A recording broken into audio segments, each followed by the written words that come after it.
예수께서 이르시되 돌을 옮겨 놓으라 하시니 그 죽은 자의 누이 마르다가 이르되 주여 죽은 지가 나흘이 되었음에 벌써 냄새가 나나이다.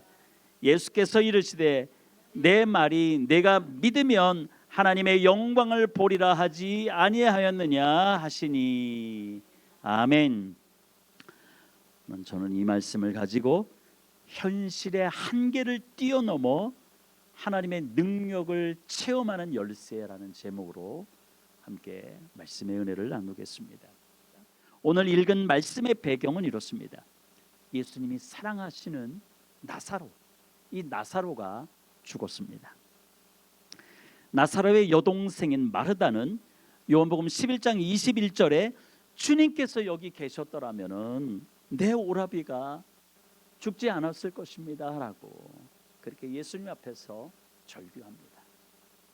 또한 나사로의 죽음 때문에 슬퍼하는 이 가족들을 위로하기 위해서 많은 친구들이 왔겠죠. 거기에 모인 모든 사람들 중에는 요한복음 11장 37절에 예수님께서 전에 소경의 눈을 뜨게 하신 분이 이 사람 나사로를 죽지 않게 하실 수 없단 말인가 하면서 안타까워하는 사람들의 모습도 있습니다. 예수님은 나사로의 가장 사랑하는 그 나사로가 죽은 것도 마음 아프지만 이들이 절규하고 안타까워하는 마음도 예수님께서 보시면서 탄식하시면서 이 나사로가 누워있는 그 무덤으로 가셨습니다. 무덤 입구에는 큰 돌이 막고 있습니다. 당시 유대인들의 그 무덤은 어떤 자연 동굴이나 그 바위를 파내서 만든 인공 동굴에다가 시신을 이렇게 안장시켰습니다. 그리고 그 입구에는 아주 커다란 돌을 굴러서 그 입구를 막았던 것이죠.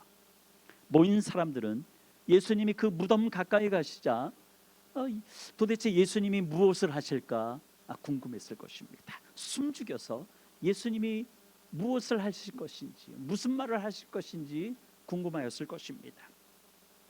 무덤 앞에 선 예수님의 첫 마디는 돌을 옮겨 놓으라 라는 말씀이었습니다. 요한복음 11장 39절 상반절입니다. 예수께서 이르시되 돌을 옮겨 놓으라 하시니라고 말씀하십니다. 그랬더니 그 나사로의 누이 동생인 이 마르다가 예수님 앞을 가로막으면서 이렇게 얘기합니다. 주님, 죽은 지가 벌써 나흘이나 되었어요. 나흘이나 되었기 때문에 벌써 냄새가 나는데 지금 예수님 돌을 옮겨 놓으라는 게 무슨 뜻입니까? 라고 예수님이 하고자 하는 일들을 가로막습니다. 마르다가 이렇게 말한 까닭은 또 분명하겠죠. 예수님, 오빠가 죽은 지 4일이 되었기 때문에 이미 다 끝났어요. 좀 일찍 오라고 이렇게 말씀할 때 죽기 전에 아팠을 때 좀 오셨으면 좀 좋았을 텐데 이제는 그렇게 하는 것은 부질없는 짓입니다 라고 예수님을 가로막는 것이죠. 그리고 죽은 지 나흘이나 되었음에라고 하는 이 말뜻에는 이 마르다가 당시 유대인들이 가졌던 어떤 전통신앙, 그 민간신앙 거기에 익숙해 있기 때문에 그렇게 이야기한 것도 있습니다. 당시 유대인들의 어떤 민간신앙에는 사람이 죽으면 영혼이 다시 몸으로 돌아오고자 하는 그 마음으로 3일 동안 그 무덤 주변을 헤맨다고 합니다. 그리고 그렇기 때문에 3일 동안은 뭔가 기대할 수 있는데 그러나 4일째가 됐다는 것은 민간신앙에는 3일 동안은 무덤 주위를 맴돌다가 4일째가 되면은 떠난다는 그런 민간신앙이 있었다는 것이죠. 실제로 사람이 죽은 지 나흘이 되면은 그 중동의 어떤 그 기후로서는 낮에 뜨거운 그 기온 때문에 금방 썩을 수밖에 없는 것이죠. 그래서 이미 나흘이나 됐고 냄새가 난다는 것은 이미 시체가 썩고 부패하기 시작했기 때문에 예수님이 동굴을 열어서 아무리 사랑하더라도 그 이미 썩어가는 나사로 그 오라버니의 그 시신을 보지 않았으면 하는 그 마음으로 예수님의 하고자 하는 일들을 막았을 것이라 생각해 봅니다. 그러나 예수님은 그 만류하는 마르다에게 전에 내가 너에게 말씀했던 것들을 기억했으면 좋겠다라고 하면서 40절에 보니까 이렇게 말씀하고 있습니다. 예수께서 이르시되 내 말이 내가 믿으면 하나님의 영광을 보리라 하지 않았느냐라고 마르다에게 예수님께서 말씀하십니다. 그럼 예수님께서 그 앞서 마르다와 어떤 대화 가운데 이 말씀을 하셨는지, 어떤 말씀을 하셨는지 우리가 보면은 요한복음 11장 23절에 보니까 내 오라비가 다시 살아나리라, 내 오라비가 다시 살아나리라 이미 예수님께서 말씀하신 적이 있습니다. 그리고 25절에서는 나는 부활이요 생명이니 나를 믿는 자는 어떻게 한다고요? 죽어도 살겠고 라고 예수님께서 이렇게 이미 말씀하신 적이 있었습니다. 예수님께서 하신 말씀 가운데는 하나님의 영광이라는 표현은 없습니다. 그러나 예수님이 이미 죽은 자를, 그것도 나흘이나 돼서 온몸이 부패하고 썩어져가는 냄새가 나는 지금 이 순간에 죽었던 자가 살아난다면 하나님도 영광 받으시고 그 일을 행하신 예수 그리스도가 어떤 분이신지를 사람들이 깨닫고 영광을 나타내는 기적이 될 것입니다. 예수님께서 나사로의 병세가 심각하다는 그 소식을 들었을 때 사람들에게, 제자들에게 이렇게 얘기한 적이 있었습니다. 요한복음 11장 4절에서 이 병은 죽을 병이 아니라 하나님의 영광을 위함이요 하나님의 아들이 이로 말미암아 영광을 받게 하려 함이다라고 말씀하셨습니다. 예수님에게 이 마르다가 사람을 보내서 우리 오빠가 지금 거의 죽을 병에 들려서 지금 고통 가운데 있습니다라고 이야기했을 때 예수님이 이 병은 죽을 병이 아니다라고 그렇게 먼저 말씀하셨던 것이죠. 이미 예수님께서 이렇게 말씀하신 것을 마르다가 들었기 때문에 믿으면 영광을 보지 않겠느냐라고 예수님께서 말씀하신 거죠. 이렇게 마르다에게 말씀하신 것을 뒤집어 생각하면은 마르다에게는 그런 믿음이 없다라고 하는 것을 지금 예수님은 질책하신 것입니다. 마르다에게는 요한복음 11장 27절에 기록된 대로 예수님이 그리스도시요 하나님의 아들이심을 믿는다라고 아주 멋지게 신앙을 고백한 적이 있었습니다. 그러나 그렇게 입으로는 멋지게 신앙을 고백하는 그 신앙은 있었지만은 하나님의 영광, 하나님의 그 능력의 역사들을 경험하는 믿음은 없었던 것입니다.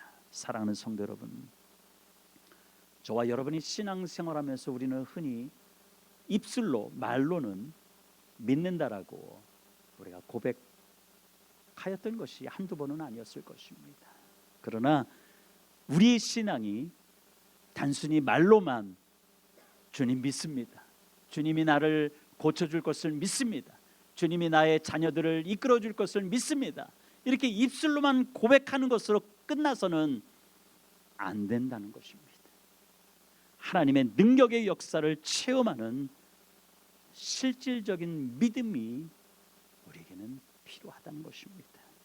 우리를 변화시키고 우리를 통해 세상을 변화시켜 가시는 그 하나님, 모든 것을 할 수 있도록 능력을 주시는 분이 바로 내가 의지하고 믿는 나의 소망이고 나의 능력이다라고 우리가 찬양한 것처럼 그렇게 예수님을 우리가 알고 믿었다라면은 저와 여러분의 믿음이 진짜 믿음이 되어야 되지 않겠습니까?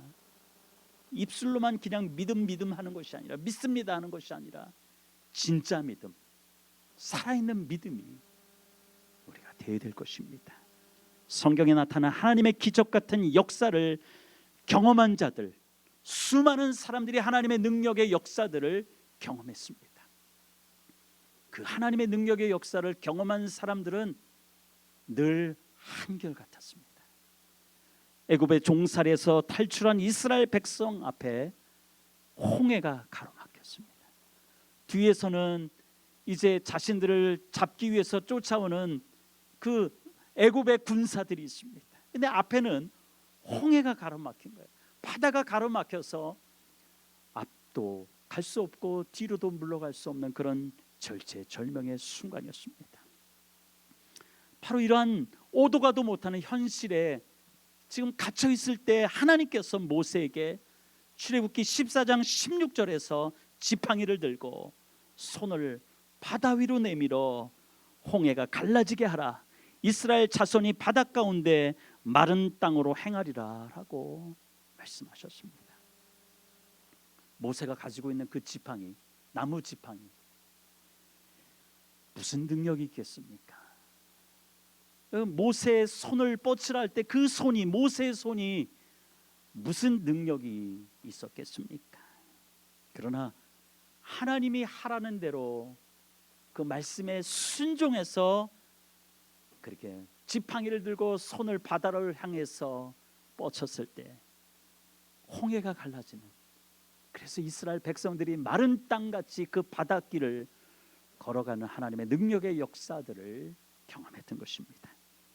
또한 하나님께서 여호수아를 통해서 이제 가나안 땅에 들어갈 때 요단강이 앞에 놓였습니다. 이 요단강을 건널 때 하나님께서는 또한 여호수아 3장 13절에서 이 여호수아를 통해서 이렇게 얘기합니다. 온 땅의 주 여호와의 궤를 맨 제사장들의 발바닥이 요단물을 밟고 멈추면 요단물 곧 위에서부터 흘러내리던 물이 끊어지고 쌓여 서리라라고 이 여호수아를 통해서 믿음의 고백을 하게 하셨습니다. 제사장들, 그 언약궤를 맨 제사장들이 그 발바닥이 요단강을 마른 땅같이 하게 하는데 무슨 능력이 있었겠습니까? 냄새나는 발바닥, 그 발바닥에 무슨 능력이 있었겠습니까? 그러나 언약궤를 맨 제사장들이 요단강 물가에 말씀을 의지해서, 하나님의 명령을 의지해서 첫 발을 내딛는 그 믿음이 진짜 믿음이었고, 요단강이 마른 땅같이 건너게 하는 하나님의 능력의 역사들을 경험하게 했던 것입니다. 하나님이 하라는 대로 순종하여 행하니 요단강이 그렇게 갈라지는 하나님의 역사들을, 그 마른 땅같이 건너는 역사들을 경험했던 것입니다. 또한 엘리사가 문둥병에 걸린 아람 군대 나만 장군을 그 치료하는 방법을 얘기할 때 요단강에 가서 네 몸을 7번 씻으라라고 이야기했습니다. 지금 문둥병에 걸려서 냄새나고 진물은 질질 흐르는 이 상황에서 그 요단강물에, 더러운 물에 가서 몸을 7번 씻는 것이 무슨 능력이 있었겠습니까? 사람의 상식을 벗어나는 일입니다. 그래서 나만도 그 순간에는 너무 화가 나서 내 나라에 이보다 더 깨끗한 물이 있는데 어떻게 나 같은 이 위대한 장군을 그냥 와서 버선발로 나와서 환영하지 않고 그냥 얼굴도 보지 않고 자기 시종을 통해서 요단강에 가서 몸을 담그라라고 그렇게 명령하는 것에 이 나아만은 너무 화가 나서 되돌아가려고 했습니다. 그러나 엘리사가 엘리사가 얘기한 대로 결국은 순종해서 요단강물에 그 몸을 담궜을 때 하나님의 능력의 역사들을, 그 기적의 역사들을 경험했던 것입니다. 열왕기하 5장 14절의 말씀대로 나만 장군은 요단강에 7번 들어가서 그 살결이 어린아이의 살결과 같이 완전히 회복되는 하나님의 기적을 볼 수 있었던 것입니다. 지금 죽은 지 나흘이나 돼서 시체가 썩는 냄새가 나는 이 상황에서 나사로가 다시 살아난다는 것, 이것은 우리의 상식을 뛰어넘는 것이고 이 땅의 모든 우리의 생사화복을 주관하시고 전능하신 하나님의 능력의 역사가 아니고서는 결코 일어날 수 없는 기적 같은 역사입니다. 우리의 이성으로 예측할 수 없는 이런 상황에서 그 하나님의 능력의 역사를 경험하기 위해서는 마르다와 그곳에 모인 모든 사람들에게 필요한 실질적인 믿음이 무엇이었겠습니까? 그것은 예수님의 명령대로 돌을 옮기는 것입니다. 나사로의 시신 입구를, 그 무덤 입구를 막고 있는 이 돌을 옮기는 것이 그들에게는 실질적인 믿음이었습니다. 전능하신 하나님께서 스스로 돌을 옮기는 것이 불가능하셨겠습니까? 아니에요. 능력의 예수님, 능력의 하나님은 그 같은 돌, 그냥 말씀만 명령해도 그냥 옮겨졌을 것입니다. 그럼에도 불구하고 그 돌을 옮기는 일을 사람들에게 시키시는 것에 아주 중요한 의미가 있습니다. 왜 그렇게 하셨을까요? 그것은 바로 예수님께서 지금 이제 일으켜 세우실 그 기적의 역사들을 그냥 멀찍이 서서 눈으로만 그냥 보게 하시는 것이 아니라 그 기적의 수혜자가 되도록 전능하신 하나님의 영광에 직접 체험하도록 얘들아 너희들이 그 돌을 옮기라 하라고 예수님께서 말씀하신 것입니다. 사랑하는 성도 여러분, 돌을 옮겨 놓는 일 자체는 나사로가 사는 일에 별 관계가 없을 것입니다. 그 기적과는 관관이 없습니다. 그러나 기적을 보기 위해서는 예수님의 말씀에 순종하여 돌을 옮겨 놓아야 하는 것입니다. 그 돌무덤에서 돌을 옮기지 않으면은 나사로가 살아서 어떻게 무덤 밖으로 나올 수 있겠습니까? 여기서 돌이라고 하는 것, 이 돌이라고 하는 것은 우리가 상징적으로 내 인생에서 노력해도 애써도 안 되는 것이 얼마나 많이 있습니까? 그 문제, 그 일들을 지금 이야기하는 것입니다. 내 몸에 병이 생겼을 때 내가 아무리 애써도 이 병이 한순간에 사라지지는 않잖아요. 내 자녀들의 앞길이 열리지 않을 때 그것은 내가 애쓰고 노력한다고 해서 자녀들의 앞길이 화창하게 활짝 열리는 것은 아니지 않습니까? 내 가정의 문제, 이 문제도 내가 애쓴다고 되던가요?